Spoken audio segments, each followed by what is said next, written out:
Hallelujah. स्वागत है आप सबका मेरी भविष्यवाणियों की पुस्तक में। तो आइए हम आज के पवित्र वचन को पढ़ेंगे जो कि परमेश्वर के दास प्रेरित अंकुर यूसुफ नरूला जी के द्वारा लिखा गया है। आत्मिक विश्राम।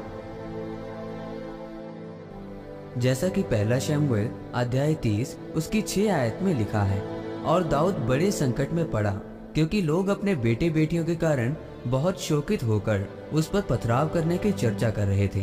परंतु दाऊद ने अपने परमेश्वर यहोवा को स्मरण करके हियाव बांधा। मेरे प्रियो, जब दाऊद के दुश्मन दाऊद के लोगों को बंदी बनाकर अपने साथ ले गए थे और दाऊद के अपने लोग उसे पथराव करने की चर्चा करने लगे, तब दाऊद ने यहोवा परमेश्वर को याद करके हियाव बांधा। कैसे याद किया? उसने अपने वचनों के द्वारा याद किया कि चाहे मैं घोर अंधकार से भरी हुई तराई में होकर चलूं, पानी में से होकर चलूं, तो वो मुझे डुबा ना पाएगी, और मैं हानि से न डरूंगा क्योंकि तू मेरे साथ रहता है। यानी उसने परमेश्वर के कामों को याद करके हियाव बांधा और वो बचाया गया।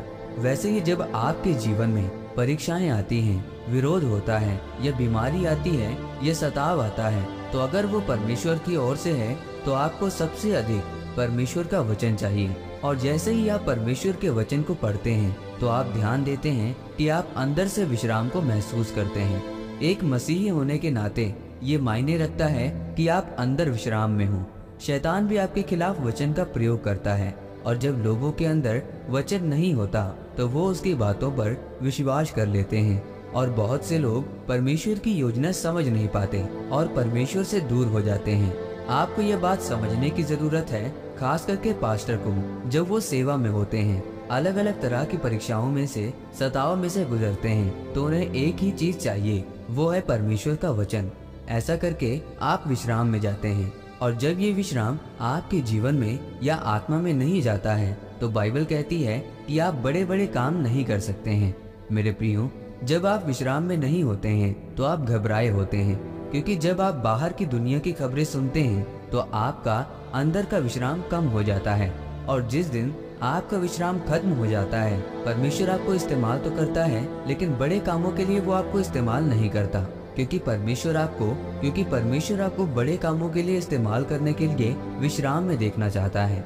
विश्राम का मतलब वो नहीं है कि वो सुसमाचार प्रचार ना करें, प्रार्थना ना करें, उपवास ना करें या सेवा ना करें, बल्कि जिसके अंदर विश्राम का आत्मा आता है वो डरता नहीं है और ना ही घबराता है। उसे पता है कि एक बड़ी गवाही उसका इंतजार कर रही है, शानदार दिन उसका इंतजार कर रहे हैं। आज लोगों के अंदर विश्राम क्यों नहीं है? क्योंकि उनका ध्यान हमेशा अपनी चंगाई की तरफ, बच्चों की आशीष की तरफ या तरह तरह की आशीषों की तरफ लगा रहता है, इसीलिए उनके अंदर विश्राम नहीं है।